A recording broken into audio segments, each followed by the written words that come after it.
Good morning, everyone. My name's Douglas Archbold. I'm a pleasure being Executive Director at Whole Education, and it's a real pleasure to welcome you to the launch of Whole Education's Early Years School Improvement Programme. I'm just going to say a few words about that and Whole Education for those that aren't sort of familiar with the organisation. First thing to say is this programme has come about largely on the success of a very similar SEND school improvement programme that I know many of you have been involved in and have said that it's really helped your school kind of move forward. It's helped your kind of SENCOs and sort of head teacher and senior leadership team get really more aligned effectively on SEND. And a number of you have said, look, it'd be really great to kind of do something similar around early years. So in many ways, this is a response to what you've told us you kind of want.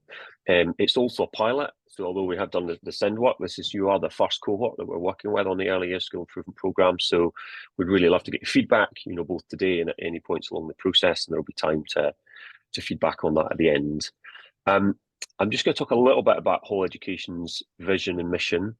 There's actually a few people in the room I know that have contributed to that. We've gone through a bit of a refresh of it. For those that don't know Whole Education, firstly, we're a national not-for-profit organisation. We emerged out of the RSA, the Royal Society for Arts, Manufacture and Commerce, about 14 years ago. We over the last year have done a little bit of a refresh of our vision and mission. It hasn't changed much, but there's some important changes, and as I said, some of you have really contributed to this. So first thing it says, our vision is everyone thrives in a transforming world, and earlier versions of that were every child, every student, and really where we got to was everyone, because absolutely it's about children and young people. But part of the feedback we got from you guys is actually, it's about our staff as well. The world is changing fast. It's tough out there. And, we need our staff to be thriving as well. So that's just a kind of point to note on that. And then our mission is around growing networks. I'll come back to networks in a minute, of confident and capable leaders who can build schools that provide a high quality whole education. And just a quick point on confident and capable, we kind of want to reclaim the word capable, because I think in the school sector too often that word has certain connotations, and we just want to make sure that all our leaders are feeling really confident and capable of what they feel they need to do for their children and young people. Now, the way that we do that is we have a range of programs, but all of the things that we do, including our programs, have a very strong network element to them. And I'll come back to that network part, because essentially we help you connect with the best experts in the country around the area you're focusing on, but we also help you connect with each other. Quick words on what we mean by whole education. You can see it on the right. It's about developing the range of knowledge, skills and dispositions and that learners need to thrive in life, learning and work. It's about making learning more relevant engagement for all, and for helping individuals take ownership of their own learning, and it's about supporting learning across various environments while engaging the local and global community. That again was something that has been tweaked and changed so that it's as relevant. You can read that for adult learners in schools as much as you can read that for children and young people. Okay, so while primarily we're focused on a whole education, what it looks like in your schools to support children and young people, actually we think it works the same way for adult learners. So this is very much a kind of really supportive, essentially CPDL process for you. It will really help you guys develop as leaders and leading early years. So it's bearing that in mind. And I mentioned that we're a network and that we help you connect with the best experts in the country and with each other. You're going to hear a lot more about the programme today, but we had a good look at around the country who some of the best experts are around early years. The person we identified that we want to work with most closely leading the work is Sarah Quinn, who's going to be the lead expert we're working with. And then, you have access to a whole range of other experts through CPD and such like. But without further ado, I'm going to hand over to Sarah to introduce herself and the programme. So I hope you enjoy today and the rest of the programme. Sarah, over to you. Thanks very much, Douglas. I am absolutely delighted to be here. It's so nice to see everybody this morning. I'm thrilled to be working with Whole Education. Being a member of the RSA myself, I absolutely align with their vision, mission, values, everything that they're about. So it's great to be here. So my name's Sarah Quinn. I've worked in early years and primary for my whole career. I've worked for a number of different places, different consultancies. I don't know if anybody's ever heard of Focus Education, ECM. Worked for Ofsted for a time, worked for CFBT, which is now the Education Development Trust, and now I have my own school improvement consultancy where I deliver training predominantly around early years leadership, and primary education, and any kind of school improvement that my partners and clients need. So that's a little bit about me. Today we've got a fun-packed morning. We're going to have a look at all of these things. So we're going to start with the Senior Leaders Guide to the Whole Education Early Years Programme. And then we're going to work with early years leaders. So head teachers, senior leaders, you can pop off at that point if you want to. You are more than welcome to stay. If you want to stay, that's entirely up to you. So we're going to then work through what being an early years leader is all about and how the programme can help you.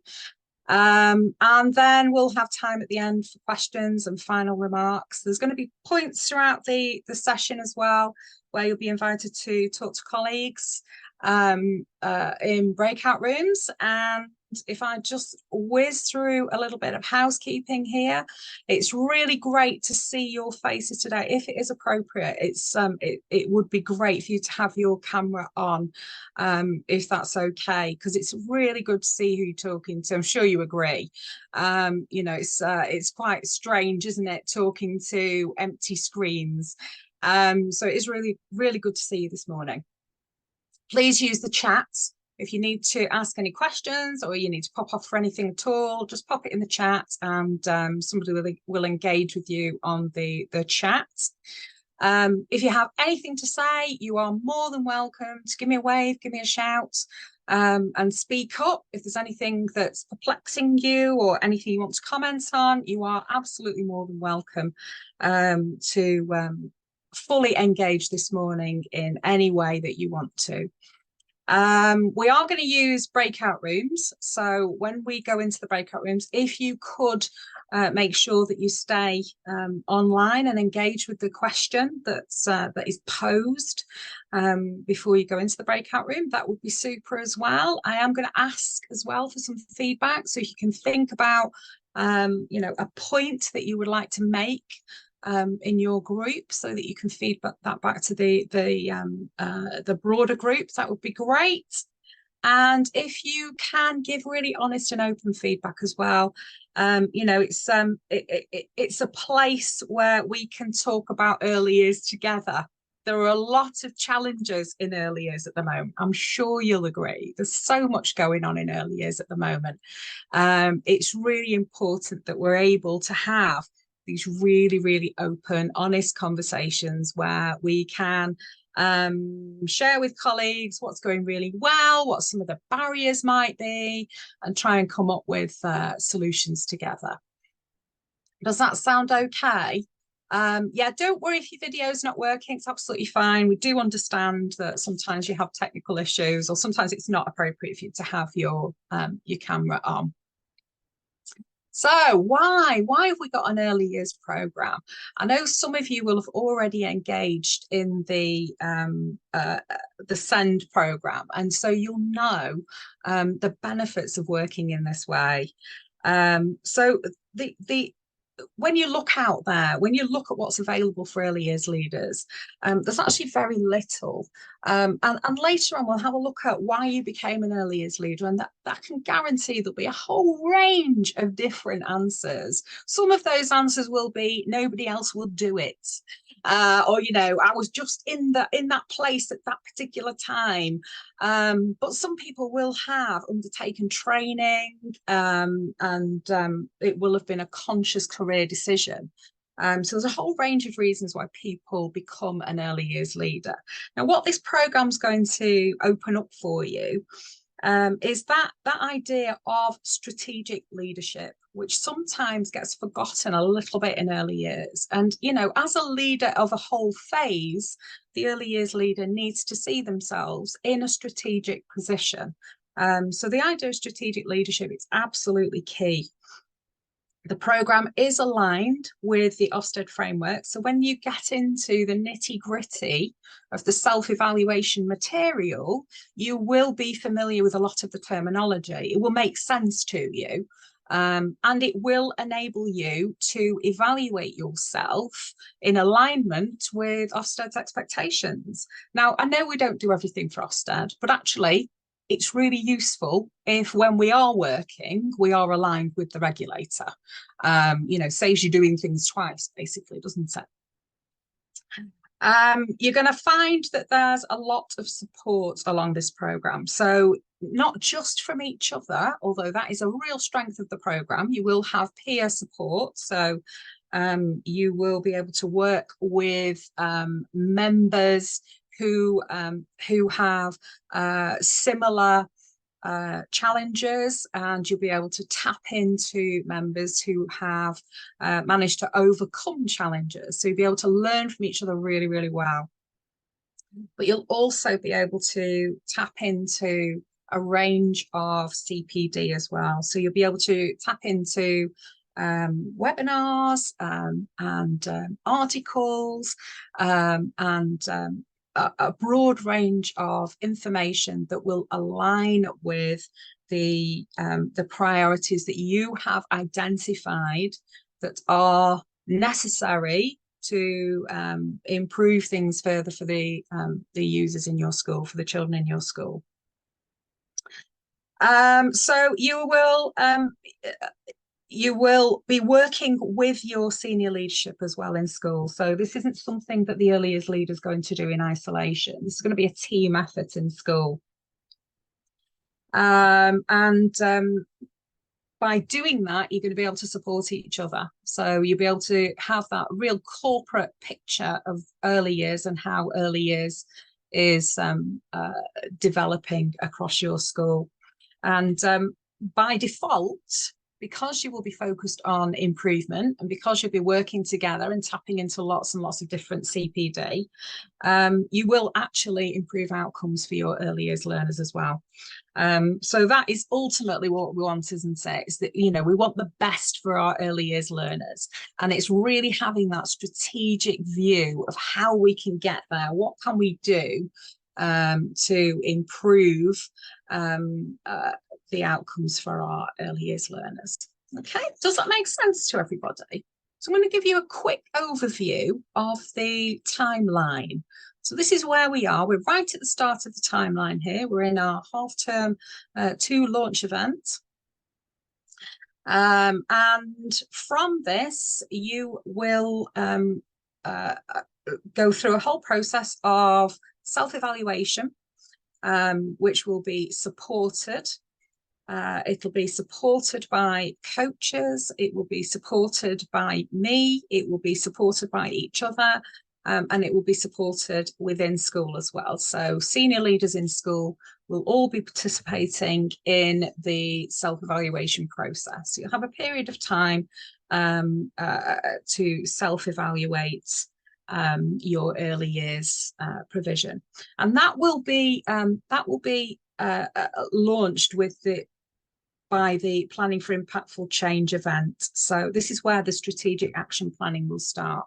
Well, I'll go into that in a little bit more detail later on. You'll then be placed into groups as well. So you'll have groups of other schools, other early years professionals that you'll be able to work with to support the necessary improvements within your provision. And you'll be able to tap into, as we said, lots of online CPD. So you'll be working in networks, supporting each other. You'll have access to coaching, access to bespoke CPD, training, lots of support around your action planning and how to actually action some of the priorities within your action plan as well. So I hope that makes a little bit of sense. I'm hoping it becomes clearer as we go through the morning, and actually as you engage with the programme as well, the whole process will become a lot clearer. Okay, so let's have a think about where we are now with early years. This is one thing that I'm saying all the time at the moment. Children are changing. whether we like it or not. They're not the same as they were 5 years ago. They're not the same as they were 10 years ago. They're changing. They're always changing. There's nothing we can do about it. So actually, we've got to change the way that we approach early years education. Starting points are very different. I'm pretty sure most of you have noticed there's a change in certain starting points in certain areas of learning. Give me a wave if you've noticed any issues with speech and language recently. Yeah. Any issues with PSED, self-regulation, anything like that? Yeah. Physical development. Yes, fine motor. Yeah, all those prime areas have in a lot of schools become quite an issue, haven't they? You know, or actually not necessarily an issue, but a priority. So we're really looking at how we can build a program to support the children in those particular areas. I think for me, self-regulation is a huge one at the moment, isn't it? Getting the children to really understand who they are and to engage with the world around them and to become these responsible human beings. That's the hope and the wish and the dream, isn't it? Now, if anybody's done any work around self-regulation and executive functioning, you will know that we don't actually become self-regulated until we're well into our 20s. So it takes a long time for all of those executive functions to develop within your prefrontal cortex. It takes a whole, you know, is the whole first part of your life, isn't it?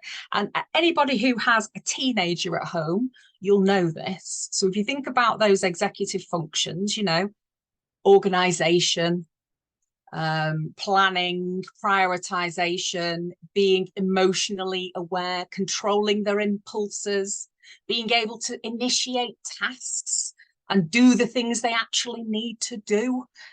You know, teenagers are terrible at that, aren't they? And it's really because they haven't developed all of those functions yet. But within our early years, you know, we're looking at children up to the age of 5, and we're expecting them to have an amount of self-regulation, which is really tough. It's really hard, and there's a little bit there within the goal, isn't there, about children understanding how other children feel, and that's really hard. It is really hard. Impulse control makes me laugh at the moment. You know, watching children on the carpet is just really amusing because they're like fizzy. It's like somebody's dropped a little fizzy tablet inside them, isn't it? And they're just like, they can't control themselves. So it's really, really interesting.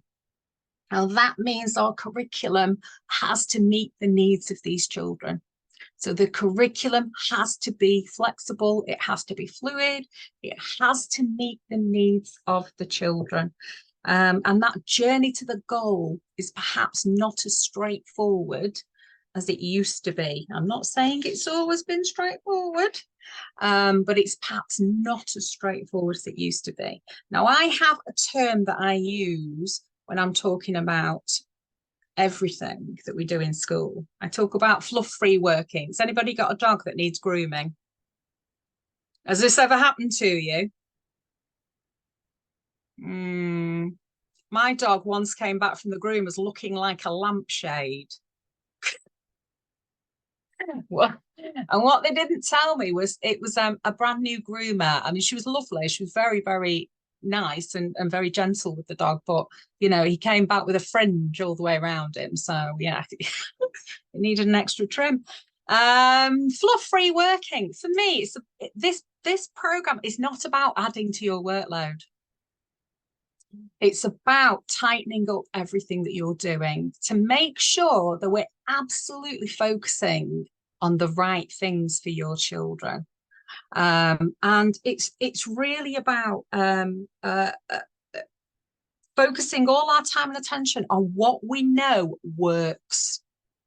And we know what works, don't we? You know, when we're talking about some of these gaps and barriers that you know, I've alluded to this morning, speech and language, um, self-regulation, fine motor, those are the things that are going to make a difference for children.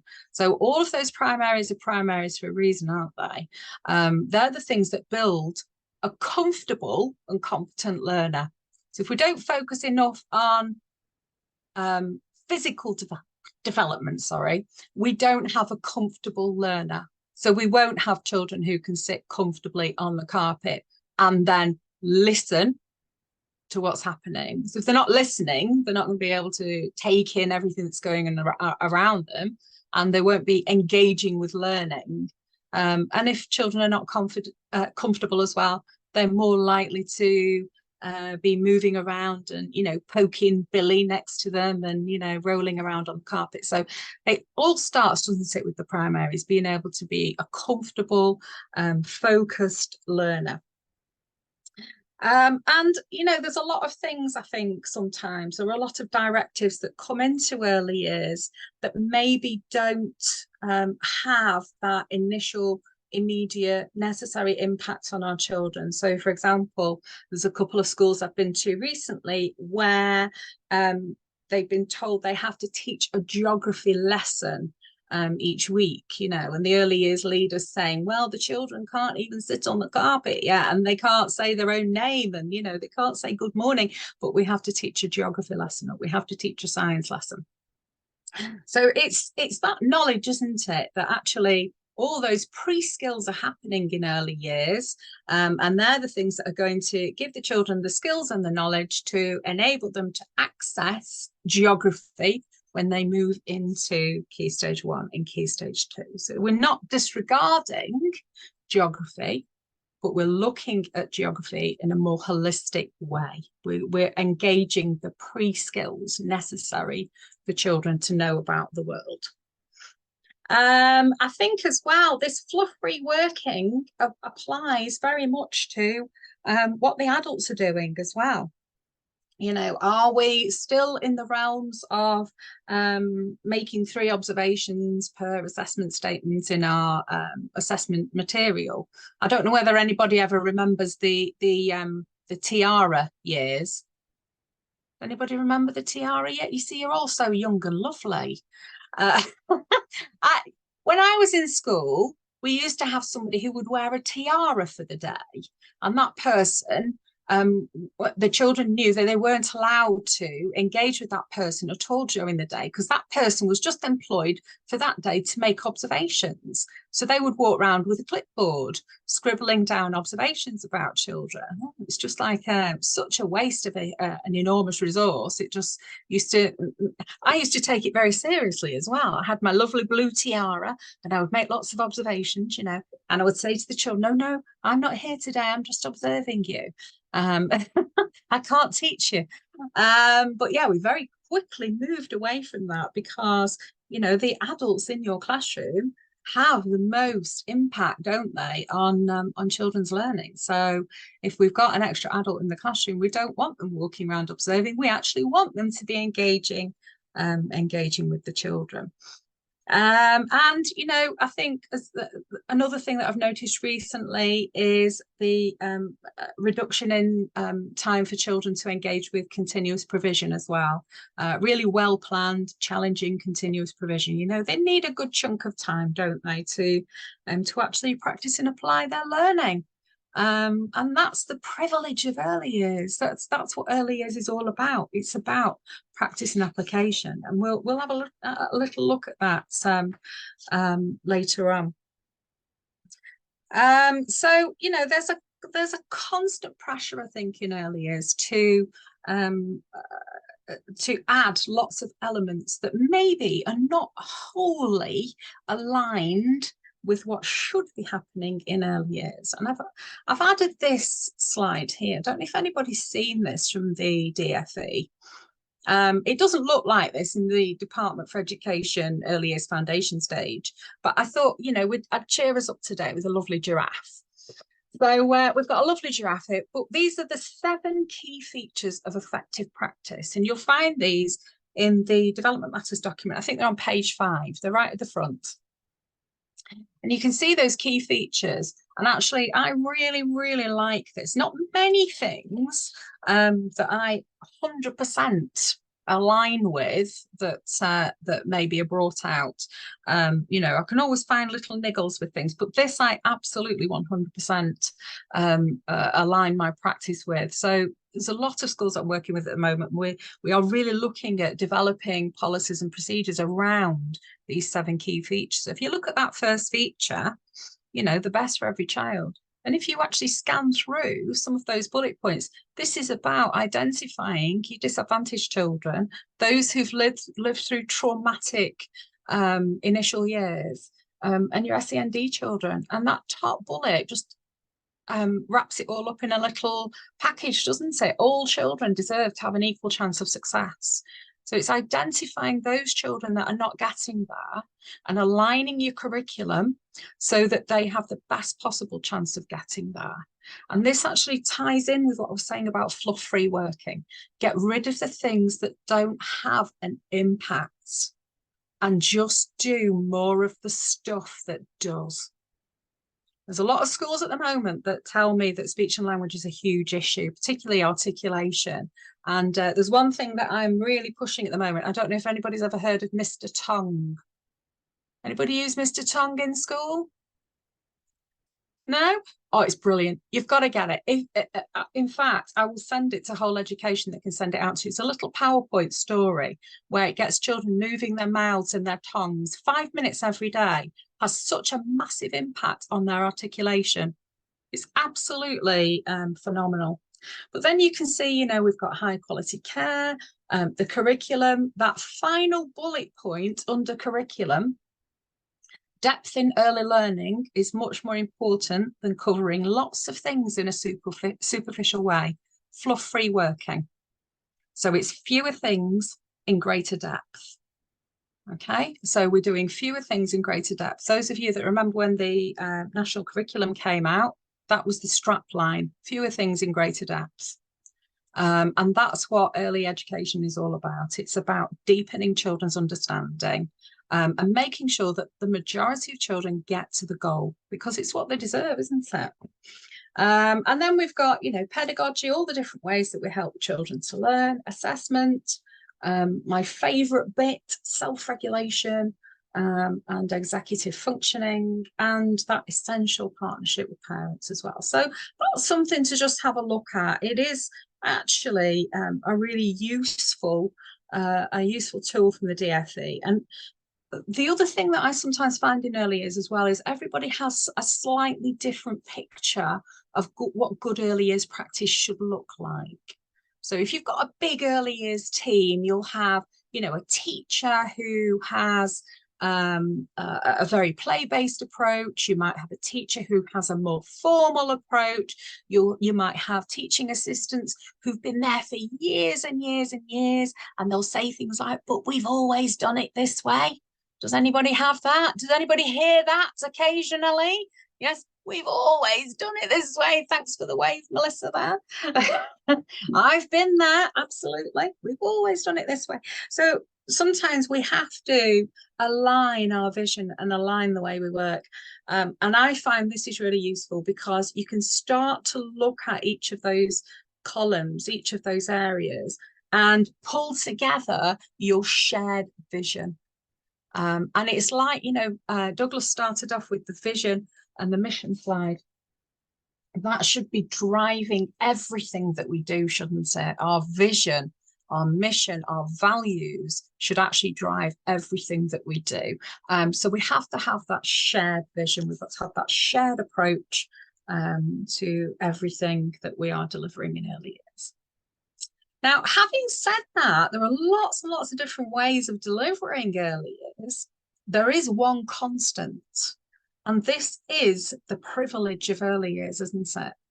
Now, those of you that have done any research around play, anybody ever done any research around play? Give me a wave if you've really looked into play. Yay, Lauren has. Brilliant. So there's a fantastic meta-analysis of play called the ambiguity of play.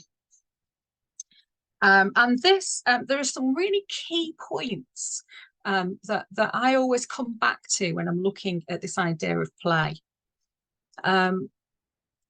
One of the key points that always really shocks me is that if we reduce the amount of play that children have up to the age of 8, so if we stop them from playing up to the age of 8, and actually ideally beyond that, we actively reduce the potential capacity of their brain for learning. We actually stop them from being effective learners in the future, which is it's just a bit shocking, really, that, isn't it? And if you think, what we know about the brain, and as I've said, that prefrontal cortex doesn't develop until we're in our 20s. So self-regulation is always going to be tricky for our youngest children. We know that if children play, then we improve the plasticity. We improve the malleability of their brain. We're more likely to enable them to have, I say, branchy neural paths. Does everybody know what I mean when I say branchy neural? Branchy neural pathways. I'm sure there is a better term for this. Lauren, you might know a better term for this, but we're looking for neural pathways to be very branchy and very malleable, so children can think in very creative and critical ways, rather than having very linear neural pathways where children can only see one solution to problems. So play is absolutely key, and we'll see play coming up in a lot of the CPD that you're going to be able to access. And as you know, creative and critical thinking is one of the characteristics of effective learning. And actually, the characteristics of effective learning, that's all about play, isn't it? It's all about playing, exploring, active learning. It's all about being involved in what's happening. And we know that has such a huge impact on children's learning. But there's a caveat to this, isn't there? We cannot just pop a child in the middle of a fancy classroom and expect them to know everything. We really have to make sure that play is challenging. It enables the children to practice and apply what's been taught, and that adults are using it by modeling what really effective play looks like in the classroom. We can also tell a lot from the children by the way they interact with the environment, can't we? So when we're looking at play, we might also be using the Leuven scale alongside play. Does anybody use Leuven? Leuven scale of involvement. Karen uses Leuven. Do you find it useful? Yeah, brilliant. I absolutely love it. When you've got children who are struggling to engage, it's worth using that scale just to see what their level of well-being might be and their level of involvement at certain points across the week. So you can see, how children are engaging with play when they're moving up to that stage 5 and they're engaging with play. We know it's having maximum impact on their learning. The other thing as well to take account of is Maslow, isn't it? So Maslow's hierarchy of need, making sure children have all their basic needs met.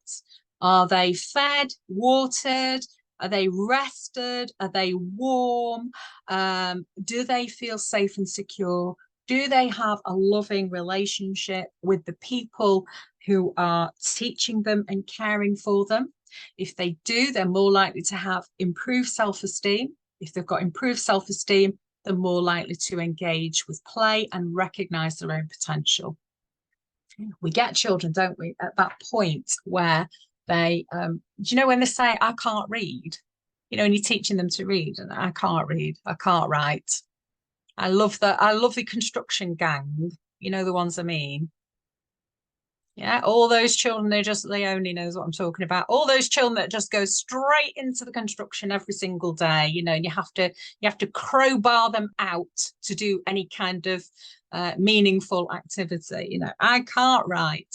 I mean, there's a lot going on in the prefrontal cortex there. Their executive functioning is closing down because they can't see themselves as a writer. If we go back to Maslow and start to fill in some of those basic needs for them, we take them to a point where they go from being consciously incompetent to being consciously competent. So we're improving their self-esteem. They're making that step into conscious competence. So they can do it. It's hard work and they accept that, but they can actually do it. So it's fascinating, isn't it? And the whole area of play really interests me. I went into a school once and a head teacher said to me, "We've got a problem in nursery." So I said, "Oh gosh, what's going on?" And she said, "Well, all the children do is play." So I just thought, oh blimey, we have got a problem, but it might not be with the nursery. We might need to really look at this. So play, but with caveats. It has to be challenging. It has to be aligned with the curriculum. It has to enable children to practice and apply what they've been taught. So these are some of the aspects that you might want to be thinking about when you're looking at your self-evaluation. We also might want to be thinking about what data is telling us. Now, my apologies, I haven't got the up-to-date information. I've got some local information from different authorities, but I didn't really want to share that with you. But I haven't got the national information because it doesn't come out till later on this month. So if we look at what the national information is telling us, we've got the 2022 validated outcomes there. 65% of our children achieved a good level of development. So they moved up into the next phase of their education at a point where they were ready to access the next part of their education. So the question then is, what happened to the others? So what happened to the third of children who were not ready? What did we do for those children, and why weren't they ready? And this is really what we need to be thinking about, isn't it? When we're looking at our data, what is the barrier? What's preventing the children from actually being ready for the next phase of their education? I know some of our children now are coming in with much lower starting points. And I know that there are barriers that we've got no control over or little control over. They've got gaps in knowledge and understanding. They've got that lack of cultural capital, perhaps linked to lack of experience, lack of vocabulary. And, we know that children from disadvantaged or vulnerable backgrounds do tend to have more of these gaps. So it's about making sure, isn't it, everything that we're putting in place actually enables the children to get as far as they possibly can. So we've got some unvalidated national estimates, and I think 67 tends to be more or less what we're going to be looking at for the 2023 outcomes. So that'll be quite interesting when we get our national data and you can start to analyse your own data. Attendance has been a huge issue, hasn't it? Attendance is just such a barrier for a lot of our youngest children. And there are studies out there around whether children are ready for academic learning and what their level of attendance might have been. One of the things that I'm struggling with at the moment is that sometimes our children with lower starting points have perhaps fewer self-regulated adults to learn from, and therefore self-regulation is a huge barrier for them. And we know without that starting point, we can see quite big barriers in their learning. So when we're looking at national data from last year, there are some quite alarming little bits there. you can see we've got self-regulation, which is quite far down in that overall outcome list. Speaking, which is quite far down, listening, attention, and understanding and comprehension. I mean, the three that I would be really worried about is the self-regulation, the speaking, the listening and attention and understanding. They're the things really that we need to have right at the top. They need to be the things that are the absolute priority, don't they? You know, so it's something to think about, isn't it, when you're starting to analyze your information. And it's about knowing what your own data tells you. Does anybody look at a page of data and it looks like that to them? I look at it sometimes and it's all like, ooh, and I have to like really work hard to pin it down. So what does your own data tell you? There's some things perpetuate, don't they? So some things carry on year after year, and it's quite often because our curriculum hasn't been refined to address the barriers and the gaps. So, for example, a boy-girl gap in writing, fine motor issues, self-regulation issues. You know, so we've got to get ahead of these things. We have to start being very, very proactive in the analysis of our data. So 3 of the areas that we're going to have a look at when we start to evaluate your provision, we're going to really have a look at the intent, the implementation and the impact of your curriculum. So we're going to think really carefully about what the collective vision is for the children. What do we actually want for the children? We're going to think about the context of your children, the strengths, the gaps, the barriers. What does this mean for disadvantaged children and those children with SEND? Under implementation, we'll be thinking about knowledge and understanding of your adults. Do your adults have enough knowledge and understanding to actually address some of the issues that we're finding with the impact of the curriculum, especially around things like phonics and working with disadvantaged children, SEND children, things like effective interaction. Do they know how to co-learn with a young child? And do they know how to play? Quite often we'll get adults in early years, won't we, who are after a task. Give me a task, I'll do a task. And they're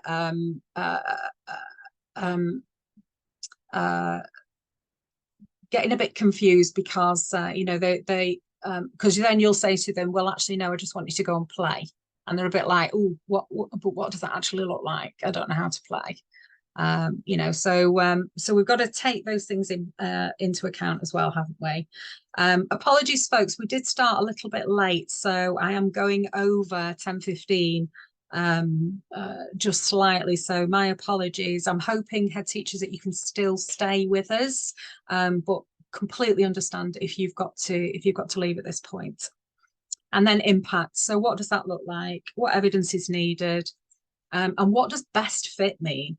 I mean, we also have this amazing privilege of using best fit, don't we? But what does that actually mean, and how effective is that? So when we're actually looking at self-evaluation, we can see it as a little bit of action research in school, can't we? So, you know, if we're looking at adult interaction, if we're saying that that's an issue, then maybe we want to pull a little bit of action research into school. So we can think about where we actually want to get to. What would the ideal look like? Make a plan to improve that area. Do it, study the outcome, and then take action. So based on your findings, you can then you know, revise your policy or come up with a plan for early years interaction. And the other thing to bear in mind as well is that it's not the People's Independent Republic of Early Years. You know, early years is part of the school. You're setting the foundation for a child's schooling. So there needs to be a really joined up approach. And this is why we say when you're doing your self-evaluation, you really need to be doing that with senior leaders. You need to be doing that with head teachers as well. So we've got that whole strategic view of early years, and that whole strategic picture of the whole school. And you can see where early years fits into the whole school. Okay. So this is where we are on the timeline. We're right at the start of your timeline. We're right at the start of the whole process. The next part of the process will be the online self-evaluation. And you're going to have 3 weeks to complete your online self-evaluation. And when we get to the end, I'm going to give you some dates for your diary, so some key dates, and they'll come out to you as well. So don't worry, we'll get all the key dates for your diary, so you'll know exactly what's going to be expected and when. And as I said, this is a collaborative process. It has to involve senior leaders. It has to involve head teachers. The information that you put onto your self-evaluation is then analysed. So it's all pulled together. And I've used a donut there because we provide those lovely donut analysis of your information. So, you know, I thought, well, we'll have a little donut picture with it being Monday morning, and everybody loves a donut, don't they? You'll get graphs and you'll get charts and you'll get donuts, and you'll be able to see what your priority areas will be. So you'll be able to pull all that information together and just see what it is you need to work on, and that will take us to this time here. So we'll be at this point. I'm going to skip past this slide if that's all right, because I just want to talk about your action plans before our head teachers have to leave. So your action plan will be started together. You'll be thinking about your ultimate goals. How are you going to get there? What actions you'll take? And how do you know you're on track? How do you know that you are on track to achieve that ultimate desired impact?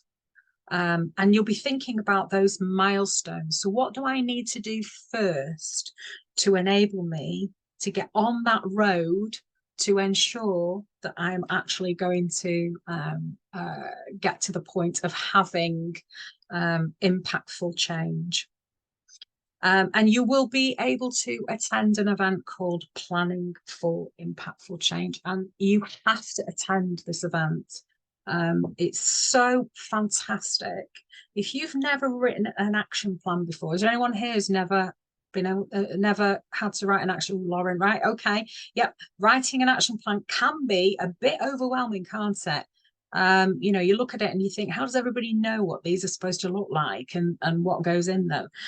Well, this is where you are all brought together and you're taught what a really great action plan will look like.